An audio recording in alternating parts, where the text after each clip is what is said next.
Genesis chapter 17 verse 1 to 3. At nang si Abram niya may 90 na taon ay napakita ang Panginoon kay Abram at sa kaniya'y nasabi, ako ang Diyos na makapangyarihan sa lahat. Lumakad ka sa harap ko at magpakasada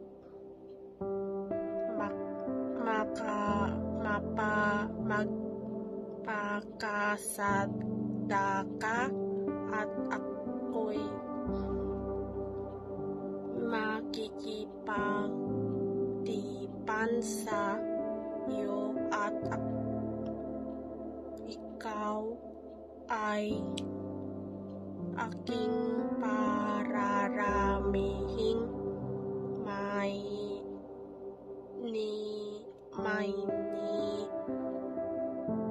ninam at napagtirahan pa si Abram at ang Diyos ya nakipag-usap sa kanyang na sinasabi.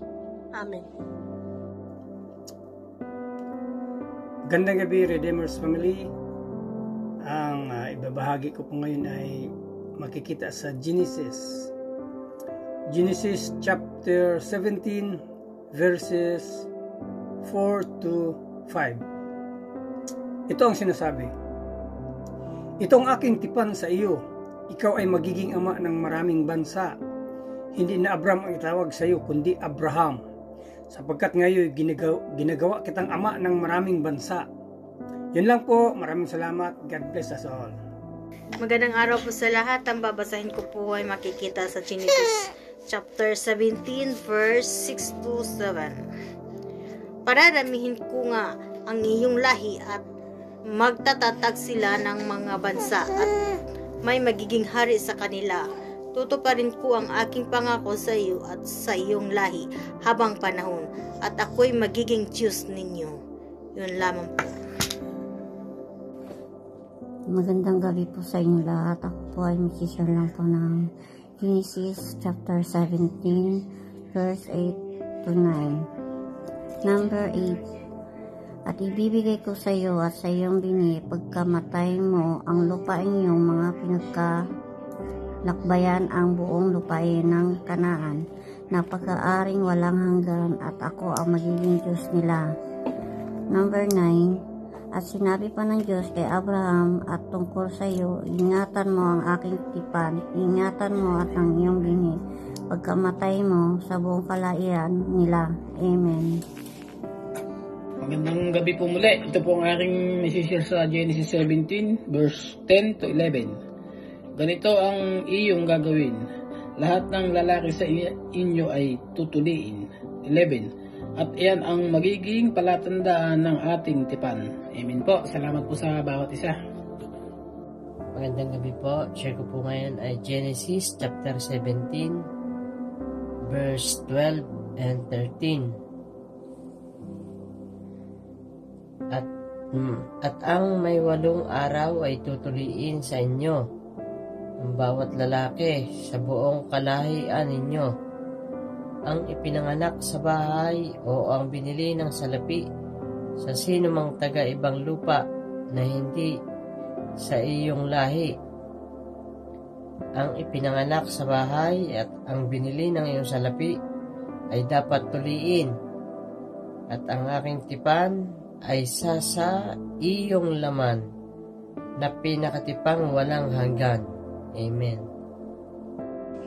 Good evening po sa lahat. Ang ibabahagi ko pong verse sa gabing ito ay sa Genesis chapter 17 verses 14 to 15 na sinasabi, Ang sinumang lalaki sa inyo na tumangging magpatuli ay huwag niyong ituring na kababayan, dahil binaliwala niya ang kasunduan ko.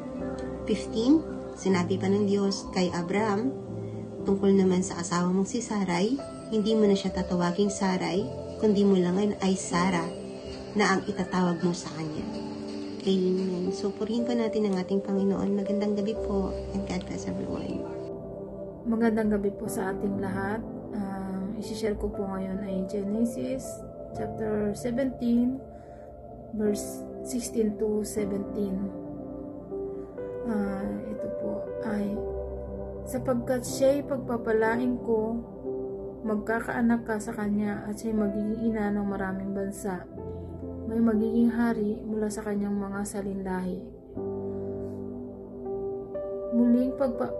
Muling nagpatira pa si Abraham, ngunit napatawa siya ng kanyang maisip na siya'y matanda na.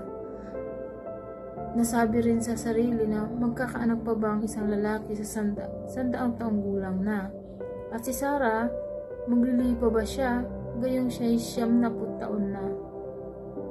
Sa mapagpalang gabi po sa ating lahat, para po sa ating devotion, ako po inaatasan na ibahagi sa inyo ang Genesis chapter 17 verses 18 to 19. Sabi po rito, and Abraham said to God, "Oh, that Ishmael might live before you." God said, "No, but Sarah your wife shall bear you a son, and you shall call his name Isaac. I will establish my covenant with him as an everlasting covenant for his offspring after him." Amen. Purihin ng Panginoon sa pagkabasa ng kanyang salita. Dito po sa previous verse ay ating pong nabasa na si Abraham ay napatawa dahil po sa pagkakasabi ng Panginoon na sila ay magkakaanak pa ni Sarah. So hindi siya makapaniwala dahil sa edad niyang 100 at si Sarah ay 90, parang imposible na para sa kanya. Pero para sa Panginoon, wala naman pong imposible. Kaya ang sabi ni Lord, kayo ay magkakaroon ng anak na lalaki at ito ay pangangalanan niyo na Isaac. Ang Isaac po pala ay merong Hebrew meaning na one who laughs. Kasi dahil sa sitwasyon niya na siya ay napapatawa, doon po hinangon ng Panginoon yung pangalan ng kanyang magiging anak. Parang kagaya rin po ng kay Ishmael na merong Hebrew meaning na God hears. Kaya dahil ito po ay hinango rin noong pong time na siya pinagbubuntis ni Hagar at narinig naman ng Panginoon ang kadalanghatian at kapighatian ni Hagar noong siya ay naandoon sa merong tabi ng well. So yung po palang mga pangalan, meron palang mga significance yan depende sa kung ano po yung kanilang mga sitwasyon at circumstances sa buhay noon. Sa sumunod po na verse naman, nalito po ko ng konti dahil po dito sa binasa ko, ang sagot ng Panginoon ay no. Sa ibang translation po kasi na nabasa ko, yes naman po yung sagot. So itatanong po natin niya kay Pastora May. At hindi ko lang po kasi iyon maintindihan. Pero ganun pa man po, sinabi ng Panginoon na kahit hindi si Ishmael, yung katuparan ng kanyang pangako, yung kabuuan ng covenant, at ganun pa man, pagpapalain pa rin niya si Ishmael. Ganun po ka-gracious at ka-considerate ang Panginoon na talagang bibiyayaan pa rin naman po niya si Ishmael. Pero ang talagang everlasting covenant ng Panginoon ay nakalaan talaga para kay Isaac. Dahil siya yung fulfillment ng promise ni Lord na dahil si Isaac ang magiging anak ni Abraham kay Sarah. So dito po natin makikita na talagang tutuparin ni Lord ang kanyang pangako na tapat siya sa bawat kanyang salita. So yun lamang po at maraming salamat po. To God be all the glory. Thank you po. Magandang pagpapalang gabi po RCCA family at ako po ay magbabasa sa Genesis chapter 17 verses 20 to 23. Ang sabi rito tungkol naman kay Ismael, narinig ko ang kahilingan mo para sa kanya, pagpapalain ko siya at bibigyan ng maraming lahi na magiging ama siya ng 12 pinuno at ang mga lahi niya ay magiging mga tanyag na tao.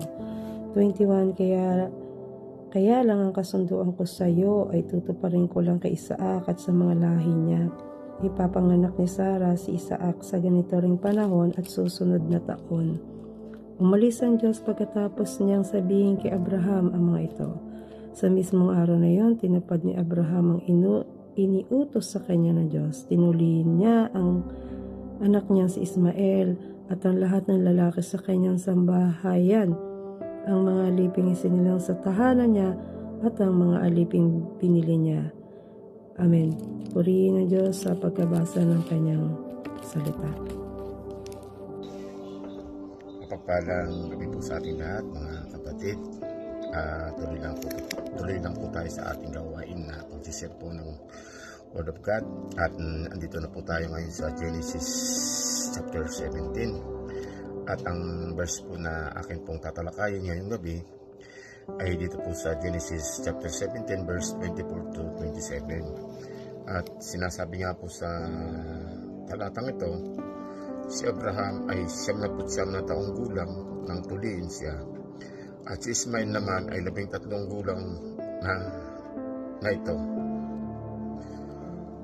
Sa mismong araw na yon, nag-utos ang Diyos na ang lahat ng lalaki ay dapat tuliin. Nagpatuli si Abraham at si Ismael, pati ang lahat ng alipin.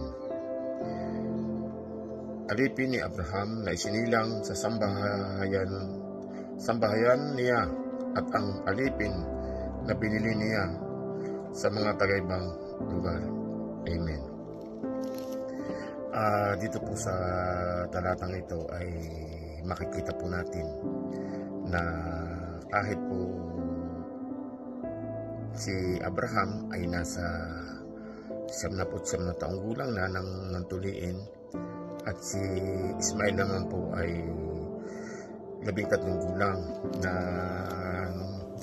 dito po natin makikita na din pong pagsunod po ni Abraham na dahil nga po sinasabi nga po dito sa talatang ito lahat ng lalaki, ibig sabihin po talaga wala pong exempted, nasa sa iyo na lang po kung hindi po tayo susunod sa kautusan ng Panginoon. At dito natin makikita na kahit po si Abraham sa edad niya ay nagpatuloy po siya dahil nga po kahit siya po lingkod ng Panginoon ay dito po natin makikita na yung pagsunod po ni Abraham, yung puso po niya na naayon po sa Panginoon na kung tutuusin niya po dapat siya magtatanong pa kay Lord na Lord, magpapatuloy po ba ako ay 99 years old na ako. So dito po sa talatang ito makikita natin pati yung kanyang mga alipin lahat ay nagpatuloy, kaya tayo bilang mga mananampalataya na kung anong pinag-uutos sa atin ng Panginoon, yung kautusan, ay tuloy lang tayo ng tuloy. Huwag tayong magreklamo, huwag tayong magtuturo na bakit ako naman Lord, yun namang iba Lord, hindi dapat po gano'n. At ito isang patunay na dito sa 24 verse 27 na kahit si Abraham po ay nasa ganong edad ay sumunod din po siya sa kautusan po ng Panginoon. So glory to God po and God bless po sa ating lahat.